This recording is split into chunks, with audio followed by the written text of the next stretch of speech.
Hey everybody, it's John from RELICS, and today I have a story for you guys. This one is for the history books. It's probably one of the most interesting stories that we've ever encountered while we were reselling on eBay. And it's about an individual who really was eager to buy a poster from us. I had a promotional poster about some werewolf card game that was from the early 1990s, like 94 or something like that. And it came from a gaming store. It was actually used as a promotional item to advertise the game inside of the store. I bought it in a poster lot that I got from auction or somewhere. I honestly can't remember. But things got kind of slow over the winter, so I listed all of my posters, a lot of stuff. I listed my death pile, and this was one of the items that I listed. This guy automatically, like almost as soon as I listed, he starts jumping on me going like, man, what's your bottom dollar on this poster? What's your bottom dollar on this poster?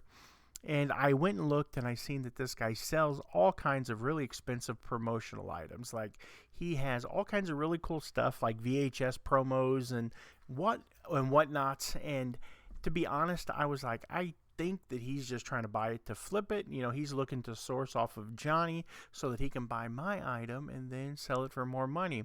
And to be honest, I want the money. I don't want him to have the money. So I told him that I just listed the item and that while I understand that he wants it, I'm going to let it set for a while and see if I get anybody who is interested. And if I do, then they can buy it. And if not, then maybe later on we could discuss price, talk about maybe doing something different. Long story short, he starts emailing me. Probably not going to be a long story short, but he starts emailing me through Messenger on Facebook or on eBay, trying to get this item, just like, would you take $20 off the price, over and over and over again. And it got so bad that like I actually just ended the item. I ended it and put it in my drafts, and he messaged me and he goes, where did that poster go? He goes, what happened to that poster? And I said, I sold it somewhere else. And to be honest, I probably shouldn't have lied. I should have just told the truth and been like, look, man, you're bothering me, go away, or just blocked him and he wouldn't have been able to buy it anyways. But instead, I just put it in my unsold drafts and let it sit there for a month. And then when I thought the coast was clear, I said, time for Johnny to relist it. Let's relist the item, and hopefully we can move it and it'll find a good home. So as soon as I relist it, I don't hear anything from the guy. Everything's perfectly fine. And somebody else buys it. I'm like, sweet, $70, sells for full price, no problems. And he, pays for it. I ship it out, and everything seems to be hunky-dory. A couple days later, after it's delivered, I get a message from the second buyer. And he's like, this is in way worse shape than it was when, as you described it in the auction. There's more damage. There's all this stuff. And I'm like, oh my gosh. So I just ignored it for a couple days. Not for like a day and a half. Not a couple. I guess it is a couple days. But I ignored it for a day and a half just because I had a lot going on. And I went back and I was like, this is against my better judgment. This is something that I try not to do. But I was like, what do you want? What do I need to do for this problem to go away? Do I want this poster back? No. I hate this poster at this point. I absolutely hate it. I had the first person who just bugged me, probably sent me 30 messages about this poster and just bothered me to no end. And then the second guy gets it, and he doesn't look at the pictures, doesn't read the description, and now he's upset. Meanwhile, the first guy messages me, and he goes, I see you still had that poster and you sold it to somebody else. And I messaged the guy and I said, yes, I did. He was just kind of being a little ignorant with me. He's being quite ignorant with me. And I told him, I said, yes. I said, because they won. They paid full price for the poster. They didn't try to get me to give them half off of this poster or $20 off, which, of a $70 item. They didn't try to, beat me down on the price. They paid full price. I said, and you had that opportunity. You've always had that opportunity. For over a month, this guy had the opportunity to pay full price for this item, but he refused to. So somebody else bought it. And I'm like, man, that's a little weird. And fast forward to the situation where the guy, I'm now dealing with the second buyer about the condition. I'm like thinking to myself, well, maybe I should have just taken the $20 from the first guy off. And he knew the problem with the items. He'd seen it, and he knew it was laminated. He knew there was some corner damages because it was hung up in the store. And the second guy just hit the buy button as quick as he could just to get it. And he was a givey goblin. Just give it to me. I don't want to wait. I don't want to ask any questions. I don't want to be an educated buyer. I just want to hit the buy button and expect everything to be perfect. But I had a discussion with Megan, my wife, the one that I call Francis, and I started talking to her. I was like, there's just something that just doesn't add up here. And I messaged the guy, and I was like, well, what do you want to make this problem go away? Back to where I was at before my ADHD kicked in, and here we are. So back to what am I going to do to get this guy going? And I'm thinking, you know what, if he offers me $20, if he would have offered me $20, I would have been like, whatever, here's $20, I'm done with it, and let's get back to reselling.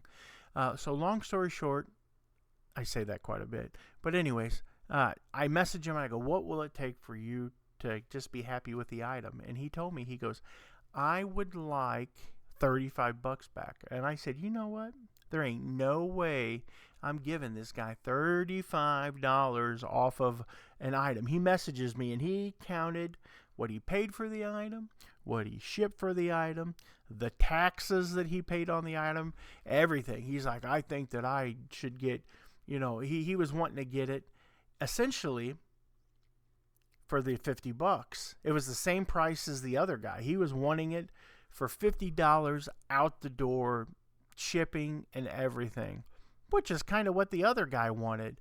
And I started thinking to myself, that's pretty weird that both people, well, the first guy was a reseller. So I told my wife, and I turned it over to Inspector Francis. And this woman can dig anything up.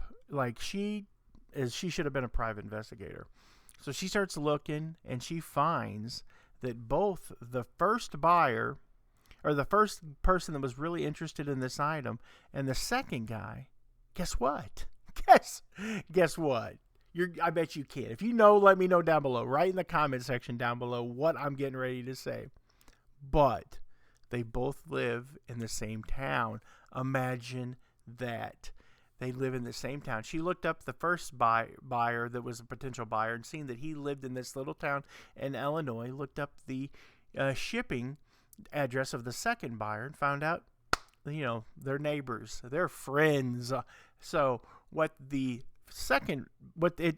firmly believe that it's all the same person. I believe that there are no first buyer and second buyer. I believe that there's a person with a selling account, and then he has a buying account.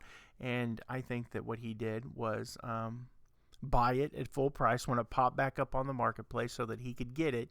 And then his whole goal was to beat me up on my price, or claim there's something wrong with it so that he could try to get money back off of it.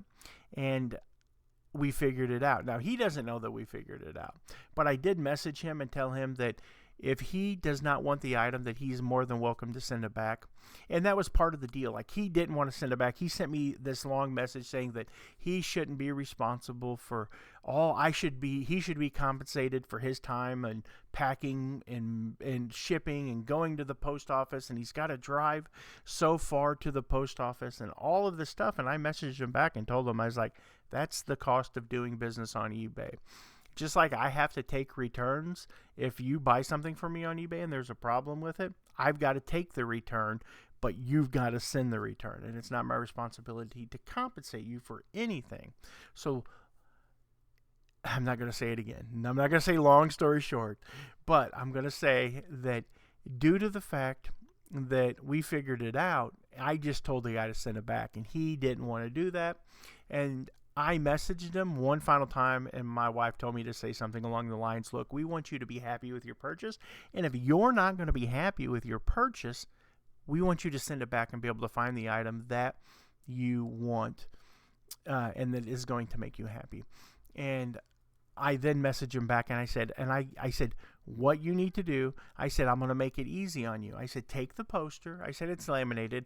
I said, but fold it up as small as you can get it, stick it in something, put a label on it that we're going to provide for you, and just send it back. I said, because this item will never be available for sale again. And I'm making a promise to you people, you fine people here on eBay or on YouTube, that if this guy sends the item back to me, I will make a video of me putting it in the trash, dousing it with lighter fluid, and sending it back to the pit of hell from which it came from. I will never sell this item again. I don't need the $70. I don't want any of the money from it. If it comes back to me, you are guaranteed that you will be getting a video of me torching this item and sending it back to the pit of hell from where it came from. So the guy has not shipped the item yet, and I figured he wasn't. I figured that this is all a ploy so that he would just be able to get the item cheaper. And I think that we pushed him, and to have him like send the item back to open up the return, I think that he just did that as a way to, as a reseller, he knows that he can tie up our money maybe, and that he can possibly maybe we'll give him an opportunity to take a partial in the return itself. But we contacted eBay for Business. I would just, if I could give you any advice and you would listen to it, you will never call eBay for anything again. They're absolutely useless. It's some people from another country that can barely understand English, and that's fine. Not everyone has to speak English, but they can barely understand it, and you're not going to get any help. Like, I read something the other day on a Facebook group where somebody had gotten a negative feedback over getting something the post office did, and the negative feedback was about the post office, not about what they had done. And twice they contacted eBay on the telephone. They took out their phone, and they're like, hey, eBay, can you help me with something, because your policy says this. And both times eBay, these little people from this other country, said, no, there's nothing we can do about that. The feedback stands. So what you do is, when you have a problem, you get your phone out, you don't make any phone calls, you go to Facebook and you go to eBay for Business and you send them a message. And that's going to be the best way for you to get the help. And that's what we did. That's what this other person did. After 2 times, the third time was the charm, and eBay for Business removed the negative feedback for them. And on our first attempt, because we knew better, we knew you don't call eBay 1 time or 2 times. And this goes out to all of you people out there who gave out the good eBay number on all the eBay groups. Now no one can call eBay. Thank you very much for giving it away like it was crack rock at a concert. Or I don't know if you I don't know. Anyways, like it was some kind of illicit substance at a rock concert. And so we ended up contacting eBay for Business, and they took care of it. They noted his account. They wouldn't tell us, but they told us. They didn't tell us, but they told us, and they said if there's any negative feedback that is left from this situation, that they will absolutely take care of us, and they will remove the negative feedback. So thank you, eBay. We appreciate you. We are eBay cheerleaders. Yay! I love eBay, and I don't care if that makes anyone upset. I love eBay.